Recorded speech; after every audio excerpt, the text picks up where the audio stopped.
Et bonjour tout le monde et bienvenue dans l'émission Human Ether du mois de février 2025. On est à une époque où je vois que beaucoup de personnes se posent des questions sur ce qui va se passer, dans tous les domaines en plus. On est quand même à un moment particulier où quelque part on pourrait se dire qu'il n'y a pas de sécurité réelle, il n'y a pas de cadre, que ce soit financier, que ce soit affectif, familial, dans tous les domaines. Et donc l'astrologie elle peut nous donner aussi des réponses à des questions, à des choses qu'on peut se poser, personnelles ou générales. Et pour ça, on a toujours notre invité que vous connaissez, c'est Sylvain Pêche. Bonjour Sylvain. Bonjour Laurent.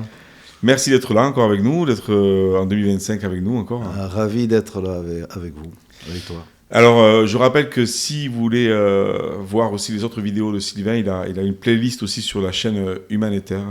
Il a la playlist de Sylvain, il a son site internet aussi, mais on en parlera après.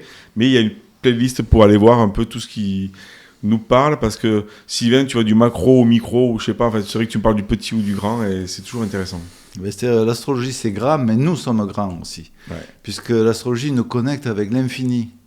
Les planètes, les signes, c'est dans l'infini, c'est dans l'univers, et l'univers, il n'a pas de limite.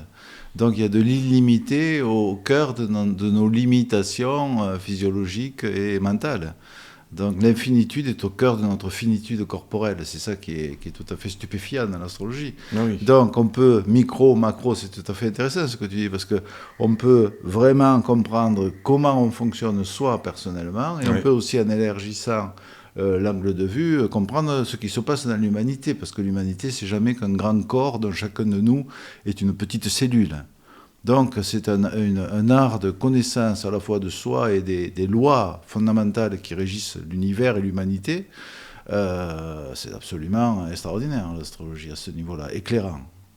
Mais justement, avant de commencer sur la thématique, je te pose une question que je t'ai déjà posée, mais qu'on m'a reposée il n'y a pas longtemps. Les gens qui ne croient pas disent oui, mais l'astrologie, c'est pas une science. C'est pas une science. Mais c'est pas une science intuitive, un truc comme ça? Non, il y a quand même une... C'est pas une science, oui, mais... non, mais il faut définir la science. Ah, voilà. Si la science, elle est objective, elle traite des objets, si elle est objective. C'est-à-dire, on va inventer un protocole, par exemple un protocole chimique ou mécanique, et on va trouver que ça fonctionne, donc c'est objectif, ça traite d'objets. Mais nous, on n'est pas des objets. Ah oui. Nous, on est des sujets. Donc, on pourrait dire que l'astrologie, c'est une science subjective, dont les lois ne sont pas forcément répétables, puisque nous sommes uniques. Donc, c'est comprendre comment nous fonctionnons en tant que sujet. Tu vois, si tu veux, la science objective va s'intéresser à ce qui se passe dans la planète Jupiter, qui est gazeuse, qui est ceci, il y a de l'azote, il y a ceci, il y a cela, etc. On va donner des points qui vont être scientifiquement valables. Mais pour l'astrologie, Jupiter, c'est juste une part de nous-mêmes. D'accord. Voilà, c'est comment on prend sa place, justement. C'est un thème qui était cher, je sais. C'est clair. Voilà, c'est ça, c'est Jupiter. Donc à partir de là, on va comprendre comment on s'inscrit dans le monde. Il y a une intelligence de notre mouvement de vie qui fait qu'on va aller vers tel type d'événement, tel type de situation, et comment on pourrait éventuellement s'ajuster sur sa vérité propre, c'est-à-dire sur sa trajectoire d'âme telle qu'elle est inscrite dans le thème natal. On n'est pas venu sur Terre par hasard, pour pouvoir rectifier le tir quand on s'égare et aller là où la vie profondément nous appelle. C'est un peu l'utilité, c'est un peu et beaucoup l'utilité de l'astrologie.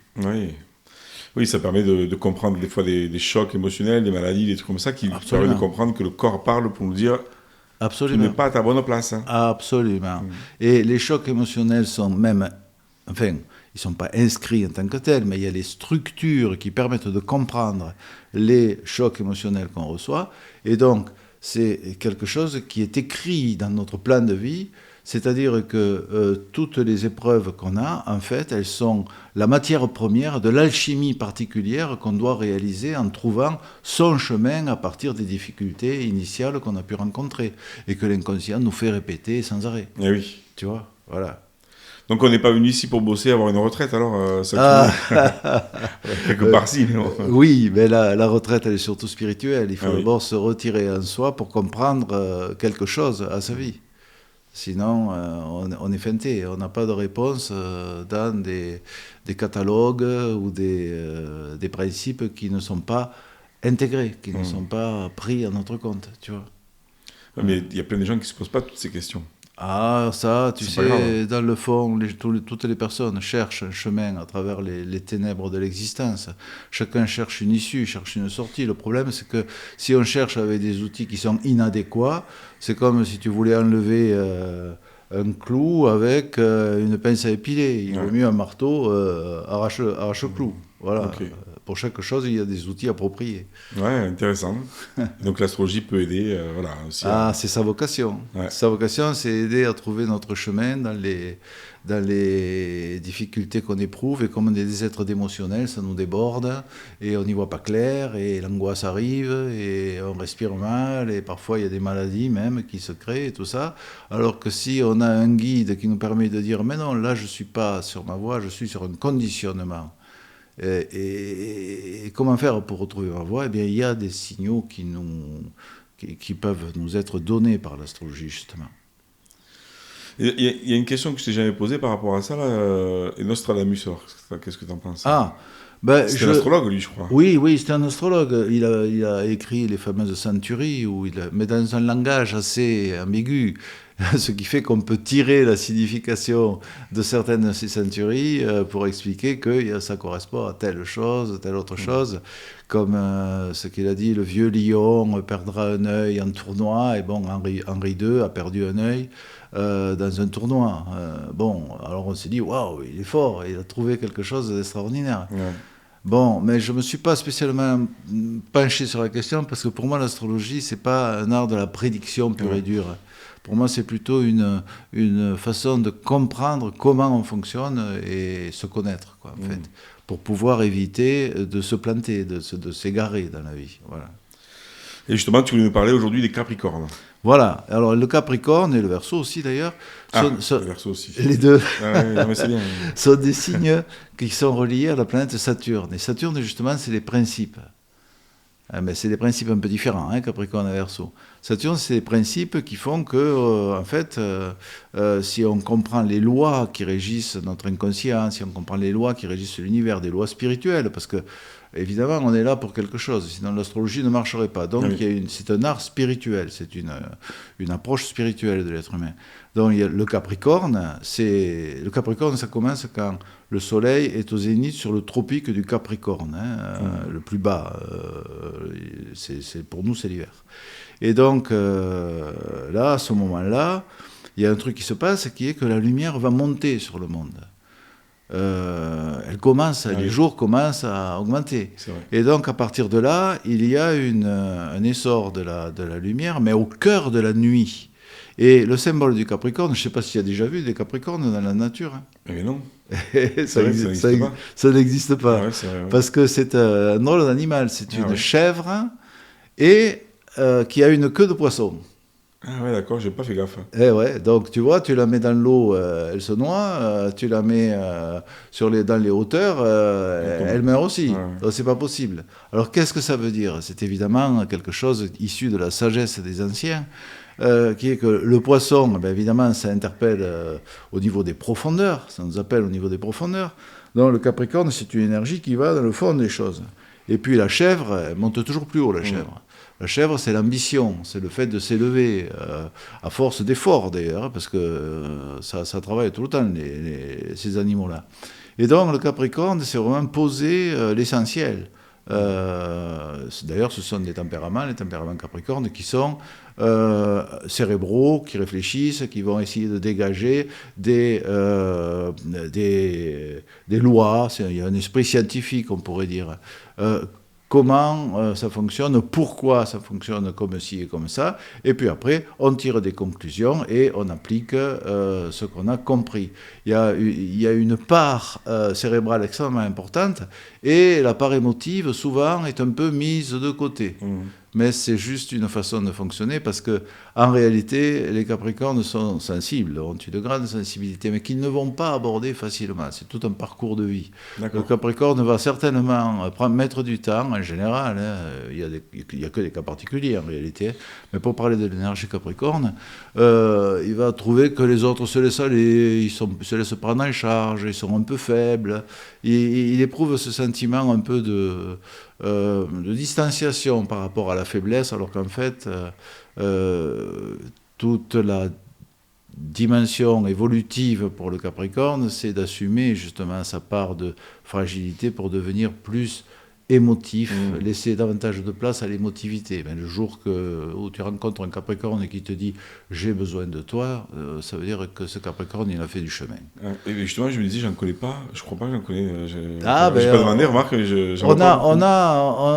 on a souvent, c'est curieux, on a souvent des signes qui nous sont familiers, d'autres qui ne le sont pas, mais ça évolue dans le temps. Ah oui, d'accord. Dans le Capricorne, c'est vraiment pourquoi on a mis la naissance de Jésus au début du Capricorne. Ah oui, d'accord.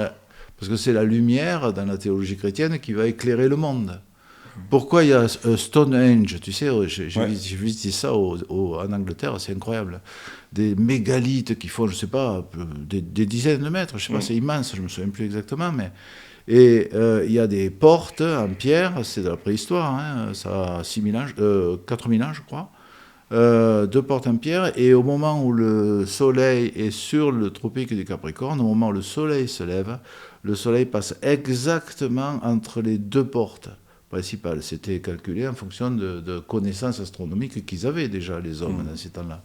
Et pourquoi ça ? Parce que justement, on célèbre cette montée de la lumière et ce besoin d'aller à l'essentiel. Parce qu'au cœur de l'hiver, au cœur de la nuit, on se sent fragile, c'est beaucoup plus difficile de vivre. Donc, on se resserre sur l'essentiel, un peu comme la plante qui, l'hiver, voit sa sève descendre vers la racine. Concentration sur l'essentiel. Tout ça, c'est les caractéristiques majeures du Capricorne. Aller à l'essentiel. Voilà. Il y a des vocations de métiers aussi pour les Capricornes. Ah oui, des métiers, tu vois, du droit, juristes, des métiers scientifiques, des métiers qui vont aller au fond des choses. Par exemple, je ne sais pas, ça peut être sonder le fond des océans, tu vois, océanographe, je ne sais rien. Tout travail qui demande de la réflexion, du recul, de la distanciation, même si c'est difficile, c'est pas grave. La grammaire, la structure des lois, du médical aussi, de beaucoup de choses. C'est une énergie qui demande à travailler. C'est des travailleurs, ça c'est clair. Travailleurs qui vont mettre les choses en ordre dans leur tête selon non pas des recettes, j'applique la recette et ça marche, mais selon des principes. Voilà. C'est en relation avec la planète Saturne, qui dirige aussi le Verseau d'ailleurs, et qui a à voir avec les règles, les lois, et comme disait Confucius, c'est l'étude de la loi qui soutient le monde. Ah oui ? Ouais. Parce que si on n'a pas accès aux principes, eh bien on applique des recettes, mais on ne sait pas trop à quoi elles correspondent. Quand il y a les principes de la cuisine, tu sais qu'il ne faut pas mélanger le poivre et le sucre, en général. Voilà. Donc, ces principes, l'astrologie les explique, et puis ensuite, chaque étudiant que j'ai, je fais des formations depuis un sacré moment, et bien, ils trouvent eux-mêmes leur propre formulation, et c'est ça qui est génial. C'est un art de l'interprétation très personnelle. Pourquoi ? Parce qu'il y a des principes. C'est pas je te dis comment il faut dire, je te dis comment il faut expliquer, je sais pas moi, justement, le soleil en Capricorne. Non, pas du tout. C'est une compréhension de comment l'univers nous travaille. Voilà. Ouais, c'est intéressant le fait qu'il y ait des grands principes et que dessus chacun peut y mettre aussi sa touche. Absolument. C'est-à-dire que ça laisse la liberté. Le principe laisse la liberté, tu vois. L'image de la cuisine, finalement, elle est pas mal. Oui, parce qu'il y a, comme tu dis, il y a des grands principes, et encore qu'il y a des gens qui ont peut-être mélangé le sucre et le poivre, mais... oui, peut-être. Mais c'est rare. Je suis pas spécialement cuistot. Oui, mais ce que tu veux dire, c'est que on sait que c'est pas dans les principes de base, on va pas le faire, quoi. Voilà. Et à partir de ces principes, un bon cuisinier va inventer des choses qui sera le seul à pouvoir inventer, parce que ça sera son génie propre. Voilà. Ok, c'est bien pour le Capricorne. Est-ce que tu veux nous dire d'autres choses sur le Capricorne ou on part sur le Verseau un petit Oh, peu le aussi Capricorne et le Verseau. Le Capricorne s'est posé des règles fondamentales. Et d'ailleurs, tu vois, quand ça a à voir avec les lois de l'État, la Constitution, sur le plan collectif, les juristes, évidemment, hein, la police aussi, d'une certaine mesure, plutôt la justice. Enfin bref. Les structures du gouvernement, on pourrait dire. On voit bien qu'actuellement, le Capricorne, il est un peu malade. Hein. Saturne, qui est lié au Capricorne, est un peu malade, puisqu'il y a un peu la pagaille sur le plan du gouvernement. Et on voit bien. Oui, tout va bien. Tout va bien. Il ne faut pas s'inquiéter. Le bateau, il coule pas. On verra bien. On est encore là, et c'est très bien comme ça. Ouais. Et après le Capricorne, il y a le Verseau qui arrive. Alors, le Verseau, c'est une toute autre énergie, et on a déjà parlé de ça, hein. Il y a Pluton qui est rentré en Verseau définitivement à la fin de l'année 2024, et il y en a pour 40 ans, donc pendant, non, qu'est-ce que je dis, non, pour 20 ans, jusqu'en 44, et donc pendant 20 ans, on aura des années Verseau. En fait, c'est une année Verseau, mais ce sera des années Verseau à n'en plus finir pendant 20 ans. Pourquoi ? Parce que Pluton qui passe en Verseau remet vraiment en question l'énergie du Verseau et amène des nouveautés à ce niveau-là. Donc l'énergie Verseau, c'est de partir du Capricorne et de faire de l'anti-Capricorne. Il y a des lois établies, il y a des usages, il y a des règles, il y a des codes. Le Verseau, il dit c'est bon pour l'individu, ça ?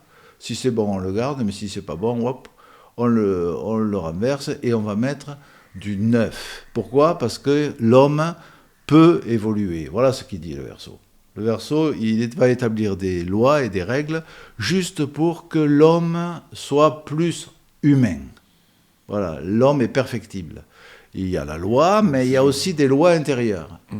Et c'est pour ça qu'à chaque fois qu'il y a le Verseau qui est sollicité dans l'histoire, la dernière fois que Pluton était un Verseau, ça a été la Révolution française, par exemple. Tu vois ?